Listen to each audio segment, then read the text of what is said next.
Les jeunes générations sont entrées depuis une vingtaine d'années dans une crise durable. Si une majorité de jeunes s'intègrent sans problème dans la société, en y éprouvant le goût de vivre, une part non négligeable peine à y trouver sa place. Les conduites à risque en sont un signe inquiétant. Dans le même temps, jamais la société n'avait produit autant de besoins de liberté, de rapidité, de vitesse, de performance, d'efficacité, de consommation, d'individualisme et de fascination de la nouveauté. Médecins, psychiatres, psychologues, sociologues, tous les chercheurs aidés par la Fondation Maïf sont profondément impliqués dans la prévention. À travers leurs études passées et présentes, ils se proposent de démêler les significations des conduites à risque, de mieux percevoir les messages que notre jeunesse nous envoie, de comprendre aussi comment et pourquoi elles permettent aux jeunes de se construire malgré tout sur le chemin de l'âge d'homme. De manière déjà paradoxale, je voudrais dire que les adolescents d'aujourd'hui vont mieux que ceux d'avant. C'est-à-dire que 85% des adolescents vont très bien. Et c'est justement à cause de ces 85% d'adolescents qui vont bien que les 15% qui vont pas bien vont en fait mal sur tous les plans. Ils sont auto- et hétéroviolents. Ils sabordent leur scolarité. Ils sont aussi dans le doute d'eux-mêmes, faisant des pitreries pour justement compenser une fragilité. Ils méprisent leur corps. Cet ensemble de faisceaux fait que l'adolescence, pour certains, est un passage terrible. Alors qu'évidemment, l'adolescence, classiquement, c'est une deuxième chance. C'est le départ vers l'autonomie, vers la liberté, vers la conquête de soi. Vraiment, le doute envahit naturellement les adolescents qui vont bien, mais ceux qui vont mal, les vulnérables, vont accentuer sur aller mal. Comme si, finalement, aller mal, c'était plus facile qu'aller bien, quoi.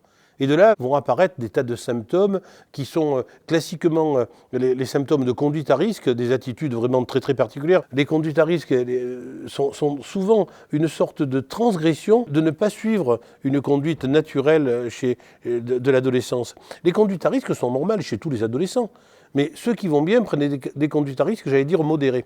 Le risque est quand même maîtrisé. Et c'est ceux qui vont mal qui ne maîtrisent pas le risque. Et finalement, en ayant un accident, il se croit plus fort que ceux qui naissent, il prend des risques, et ces risques le comblent. Mais ces risques, le risque aussi de le conduire dans la première cause de mortalité à l'adolescence. Le risque comme mode de vie est devenu une donnée fondatrice pour les jeunes générations. Les nouveaux sports lui ont offert un statut esthétique, culturel, une manière d'être en corps à corps avec le monde. Pris dans ce maelstrom d'affirmation de soi et de surmédiatisation des exploits hors normes de leurs semblables, les jeunes sont-ils encore capables d'évaluer et d'écouter leurs propres limites ? À l'université François Rabelais de Tours, le laboratoire Psychologie des âges de la vie étudie les liens existants entre le jugement du risque et la prise de décision de réaliser effectivement l'activité.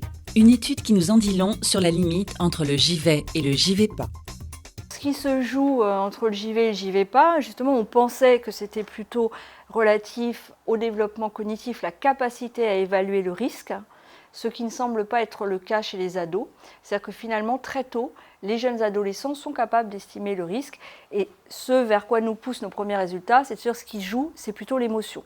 Est-ce que je suis capable d'écouter mon corps, les signaux de mon corps qui me disent « Ouh là là, j'ai des signaux qui me font penser à la peur, et si j'ai peur, c'est que la situation est risquée et que je n'ai peut-être pas la maîtriser » ou est-ce que là, je suis suffisamment serein, ou est-ce que je peux réguler mon anxiété, ma peur, et que je peux quand même y aller. Dans le cadre de notre étude, on s'est rendu compte que les adolescents connaissaient mal leur corps et les messages qu'envoyait leur corps.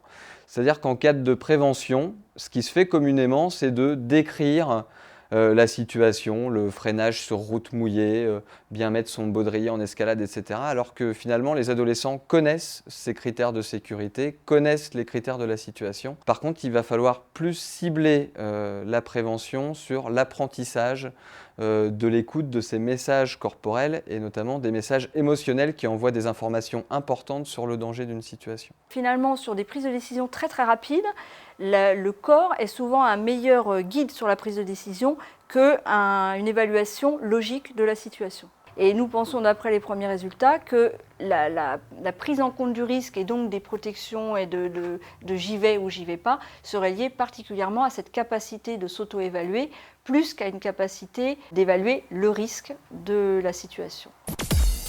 Surf, snowboard, skate, roller, bungee, le sport est en plein renouvellement et bouscule les limites qui deviennent extrêmes, éclatent, hors piste, hors normes. Ce sont là autant de motivations sportives inédites qui établissent de nouveaux rapports au corps et aux limites de soi. Dans un tel contexte, les jeunes ont-ils les moyens de résister à la tentation du vide ? À l'université Grenoble 1, le laboratoire Sport et Environnement Social observe et analyse les pratiques du snowpark et compte bien formuler des préconisations préventives à partir de la connaissance produite sur les usages, représentations et modes d'engagement observés. Effectivement, dans les snowparks, il y a une valorisation du risque. Mais ce qui se joue à travers ça, c'est une recherche identitaire qui ne va pas être la même, justement, selon son âge, selon son niveau, etc. Chez les jeunes, c'est une recherche identitaire qui est plus individuelle, c'est-à-dire c'est l'image de soi. Et chez les experts, c'est une recherche identitaire qui est plus dans la différenciation, dans la légitimation par rapport à l'appartenance à un groupe, le groupe des freestylers. Pour comprendre cette prise de risque et quelque part l'importance de cette prise de risque, il faut se référer à ce qu'on joue en fait. Qu'est-ce qu'on joue en prenant des risques ? Et ce qu'on joue, c'est sa différenciation, sa légitimation par rapport à un milieu. Tout ça relève de la construction identitaire. Au premier abord, on peut se penser que ce sont avant tout des inconscients, des casse-cou, etc. Et on s'aperçoit que plus le niveau d'expertise augmente, plus on a affaire à des jeunes qui mettent tout en place pour ne pas se blesser. En tout cas, on ne peut pas espérer les toucher si on ne passe pas dans la communication préventive par l'intégration des codes de la culture. C'est-à-dire qu'il faut éviter la contrainte. Il faut aussi possible passer par des personnes qui sont légitimes, des shapers, des pratiquants, des riders reconnus, pourquoi pas aussi des moniteurs de ski, des professionnels qui par exemple portent le casque systématiquement, ou qui font passer des messages, ne serait-ce qu'en expliquant qu'eux-mêmes ont déjà été victimes d'accidents, et en essayant aussi de raconter ce qui s'est passé. Il y avait une des questions dans notre questionnaire qui était relative à l'influence sociale. C'est-à-dire qu'on leur demandait, est-ce que quand on te filme, ou est-ce que quand on te regarde, tu prends plus de risques ? Et en fait, les plus jeunes nous ont dit oui. Oui, ça c'est un facteur de risque. C'est-à-dire qu'ils ont conscience que la pratique en groupe ou le fait de filmer participe à l'émulation et à la prise de risque. L'exploit sur YouTube, c'est effectivement de dire « regardez comme je suis fort pour vous plaire ». Parce que c'est ça, c'est comment se plaire pour plaire, quoi. À une certaine époque, c'était plus dans le verbe, c'était aussi dans la posture, dans la vêture. Les gosses qui sont soi-disant diaboliques dans une vêture tournée vers la mort, le sombre, les gosses qui se scarifient, qui affichent leur scarification. Il y a des adolescents que je vois en consultation qui me disent « regardez ce que je me suis fait avec une grande volupté ». Comme si finalement, avoir mal était qu'au moins leur douleur soit à eux, quoi. Et donc on comprend mieux que YouTube ait cette possibilité pour l'adolescent d'être comme ça célèbre. Et en plus, on voit bien aussi dans l'actualité, il est devenu célèbre par YouTube. Ce qu'il a posté a été vu à 1 million de fois, etc. Bah, je veux dire que... et Obama se sert d'Internet pour être élu. Alors, le président des États-Unis, de la plus grande nation du monde, s'en sert. Et moi, petit adolescent, en doute dans une province, je ne pourrais pas être comme Obama. Je deviens Obama. Je suis Obama grâce à la toile, quoi. Chaque année en France, une trentaine de personnes décèdent emportées par une avalanche. Les massifs montagneux sont impossibles à surveiller, hors les domaines skiables, et les campagnes de prévention sont à ce jour le seul recours pour sensibiliser les utilisateurs. À Grenoble, l'Association nationale pour l'étude de la neige et des avalanches étudie la pratique du hors-piste sous l'angle des croyances et des explications naïves des accidents que fournissent les jeunes pratiquants, ainsi que leur perception des risques inhérents à cette pratique. De l'entretien avec les survivants, il ressort qu'ils sont marqués à vie. Rares sont ceux qui disent qu'ils n'iront plus. Certains, la plupart du temps, reprennent rapidement une activité de ski hors-piste, mais alors en changeant totalement la façon de faire, de s'y prendre.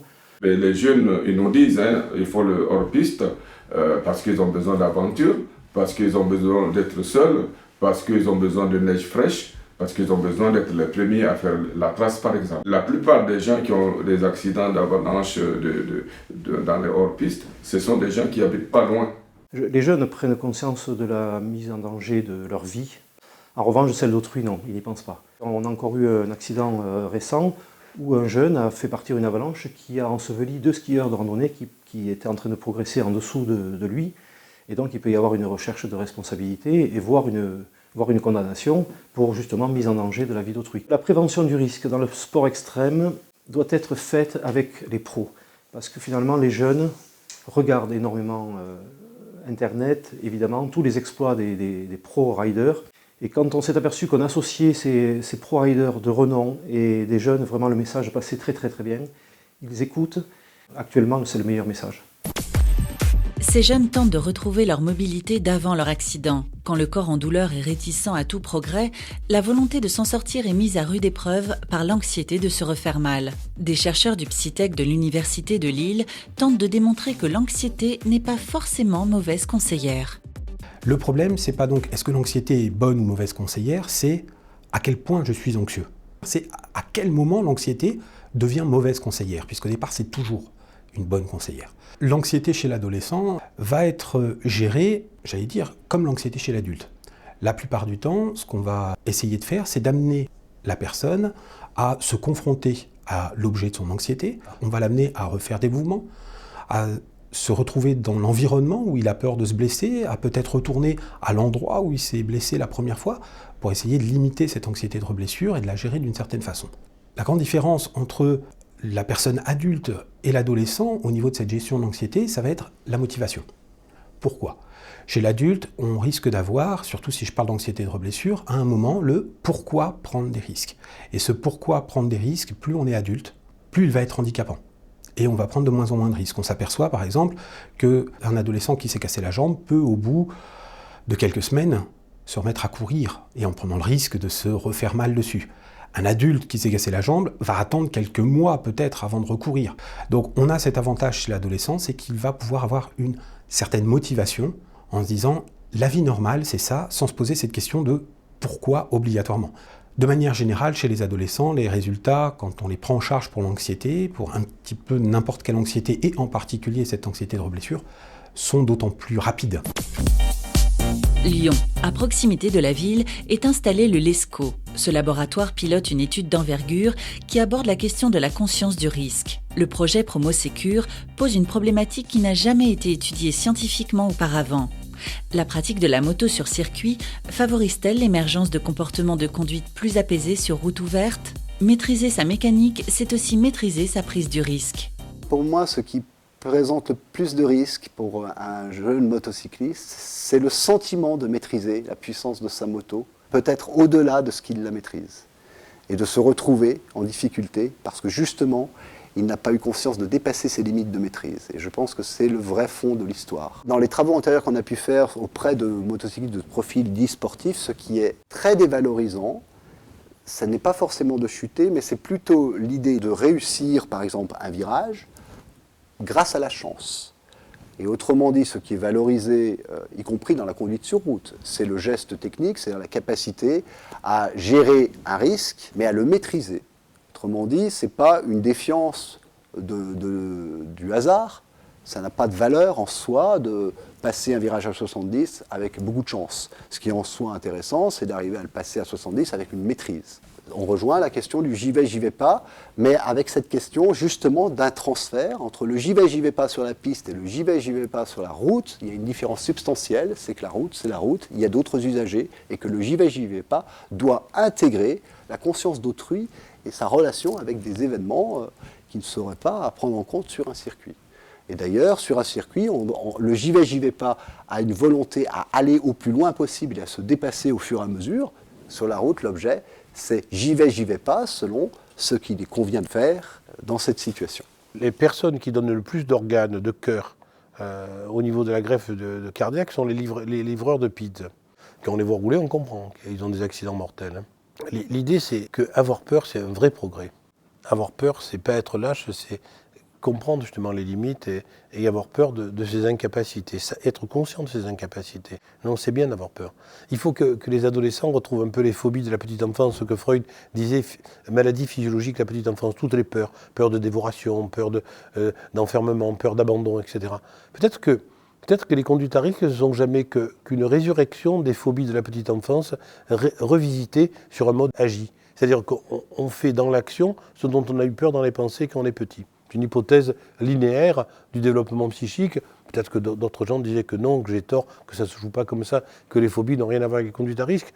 Moi, je crois qu'au contraire, pour avoir parfois discuté avec des adolescents, justement à haut risque, je crois au contraire qu'il y a une liaison avec des peurs très très archaïques qui étaient restées fixées et qui reprennent comme ça sur un modèle de conduite à risque. Lorsque les limites ont été dépassées, le corps souffre. Mais soigner peut-il suffire? Comment se contenter de traiter les conséquences sans chercher à donner les moyens de les éviter? À Poitiers, le pôle universitaire de psychiatrie de l'enfant et de l'adolescent a le projet de mettre en évidence l'efficacité d'une intervention thérapeutique novatrice de groupe afin de prévenir les récidives d'accidents de la circulation chez les jeunes repérés à risque. C'est un des enjeux, bien évidemment, des soins que de contenir les comportements à risque. C'est pas uniquement une fin en soi. C'est-à-dire qu'effectivement, c'est pas parce qu'à un moment donné, un individu qui vient vous voir en consultation ne présente plus une explosion symptomatique ou un certain nombre de symptômes d'alerte ou plus ou moins explosifs que tout est réglé. Et d'ailleurs, il faut même être attentif à ça, parce que si votre seul objectif, c'est qu'il y ait un silence symptomatique, alors potentiellement, le revers de la médaille, c'est qu'à un moment donné, une autre façon de signifier que ça ne va pas bien, c'est la reprise des troubles symptomatiques. Donc à ce moment-là, il est bien évident qu'il faut dépasser le problème du symptôme et prendre en charge l'individu, encore une fois, dans sa globalité et dans son développement. Parce qu'encore une fois, j'insiste bien là-dessus, les conduites à risque à l'adolescence sont vraiment consubstantielles du développement de l'adolescence. Ça, c'est fondamental. Entre plaisir et danger, chacun se conduit en fonction d'une attente et de limites qui laissent un espace à une prise de risque. Accepter le risque est fortement déterminé par la culture, la société, par l'histoire et l'expérience personnelle, mais aussi par les influences. C'est ici que se trouve l'un des aspects les plus importants des campagnes de prévention contre l'alcool au volant, l'identification aux personnages mis en scène dans ces campagnes. Le laboratoire de psychologie des cognitions de l'Université de Strasbourg étudie l'impact que la comparaison à ce personnage peut avoir sur les émotions, cognitions et comportements associés au risque. La majorité des campagnes de prévention, en général, présentent toujours un père imprudent, c'est-à-dire un jeune garçon, souvent, qui va boire, faire la fête, sortir, prendre le volant et avoir un accident. Comme nous fonctionnons toujours avec la comparaison sociale, c'est quelque chose que nous faisons à tout instant, celui qui va regarder ce film va se comparer à ce père imprudent et dire « Ah ben, en effet, il faut que je change mon comportement pour qu'il ne m'arrive pas d'accident ». En réalité, nous ne nous comparions jamais à quelqu'un qui fait plus mal. Au contraire, dans ces cas-là, on va dire « Ah ben, lui, il fait mal, effectivement, mais moi, je ne fais pas comme ça ». Ce qui fait qu'en réalité, on ne va pas changer notre comportement puisque cette identification ne se fait pas. Si on met quelqu'un qui fait mieux que nous, par contraste, on va se dire « Ah, effectivement, il fait mieux, donc je dois changer mon comportement et je dois adapter mon comportement à celui qui fait mieux ». Maintenant, il y a un facteur aggravant, parce qu'il ne faut pas oublier qu'on s'adresse surtout, nous, aux jeunes. Or, ce qui se passe avec les jeunes, c'est que beaucoup d'entre eux sont en privation, en dette chronique de sommeil. Et donc, vraisemblablement, ne raisonnent pas et ne jugent pas et n'estiment pas les choses de la même manière, justement parce qu'ils sont en manque de sommeil. Les résultats ne sont pas les mêmes chez les participants sains, qui n'ont pas de problème de sommeil, et chez les participants en dette de sommeil. Nos résultats montrent que ces derniers sont en quelque sorte réfractaires aux informations de comparaison sociale fournies par une vidéo du type campagne de prévention. Et donc, ce groupe de participants qui manquent de sommeil, non seulement ils prennent plus de risques de manière générale, non seulement ils sont plus exposés à tous ces risques liés à l'alcool au volant, mais en plus ils réagissent moins aux informations de prévention. Pendant de très très nombreuses années, j'intervenais dans les quartiers nord de la ville de Marseille. Et donc je voyais des adolescents très souvent en errance et en situation complexe. Et puis un jour, je vois un garçon qui a changé d'apparence. Je le vois avec un t-shirt, pas de capuche, et il vient vers moi, il me salue. Je lui dis bonjour, je trouve qu'il y a chez toi un changement vraiment incroyable. Alors il me dit, en me tutoyant, il me dit, tu me préfères comme ça? Je lui dis, oui, tiens, allez, carte sur table, oui, je te préfère.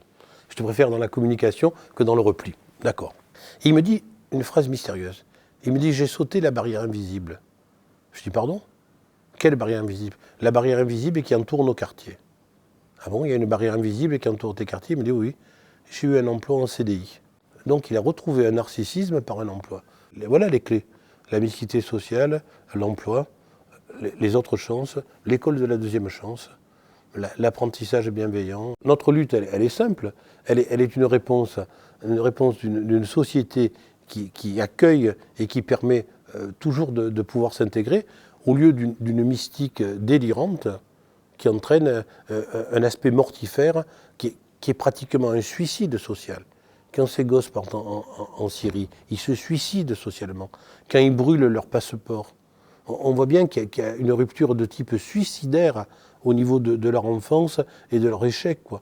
Ils brûlent leur échec plutôt que brûler leur passeport. Et donc, si on a des attitudes de rejet, on aggrave encore tout, quoi. Il faut, avec les adolescents, rentrer dans le débat, même dans la contradiction. Puis après, petit à petit, vous allez voir qu'ils adorent ça, ils adorent qu'on parle d'eux, quoi. C'est tout leur problème.